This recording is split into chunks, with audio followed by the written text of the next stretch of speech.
नाज़रीन इकराम, एक बादशाह ने रात को गीदड़ों की आवाजें सुनी तो सुबह वजीर से पूछा कि रात को ये गीदड़ बहुत शोर कर रहे थे, क्या वजह है। उस वक्त के वजीर अक्लमंद होते थे। उन्होंने कहा, जनाब खाने पीने की चीजों की कमी होगी इसलिए फरियाद कर रहे हैं। तो हाकिम वक्त ने ऑर्डर दिया कि इनका बंदोबस्त किया जाए। वजीर साहब ने कुछ माल घर भिजवाया और कुछ रिश्तेदारों और दोस्तों में तकसीम किया। अगली रात को फिर वही आवाजें आई तो सुबह बादशाह ने वजीर से फरमाया कि कल आपने सामान नहीं भिजवाया क्या। तो वजीर ने फौरी जवाब दिया कि जी बादशाह सलामत भिजवाया तो था। इस पर बादशाह ने फरमाया कि फिर शोर क्यों। तो वजीर ने कहा, जनाब सर्दी की वजह से शोर कर रहे हैं। तो बादशाह ने ऑर्डर जारी किया कि बिस्तरों का इंतजाम किया जाए। वजीर ने हस्ब आदत कुछ बिस्तर घर भेज दिए और कुछ रिश्तेदारों और दोस्तों में तकसीम किए। फिर रात आई तो बदस्तूर आवाजें आना शुरू हो गयी। तो बादशाह को गुस्सा आया और उसी वक्त वजीर को तलब किया कि क्या बिस्तरों का इंतजाम नहीं किया गया। तो वजीर ने कहा कि जनाब वो सब कुछ हो गया है। तो बादशाह ने फरमाया कि फिर ये शोर क्यों। तो वजीर ने अब बादशाह को तो मुतमईन करना ही था और ओके रिपोर्ट भी देनी थी।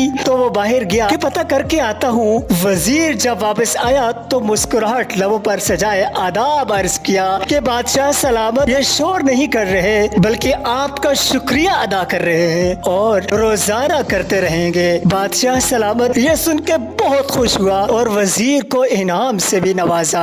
अब यही हाल हमारे मुल्क का भी है। मुलाजिमीन और अवाम महंगाई से परेशान है मगर यहाँ रिपोर्ट सब ओके दी जा रही है और बादशाह सलामत खुश हैं।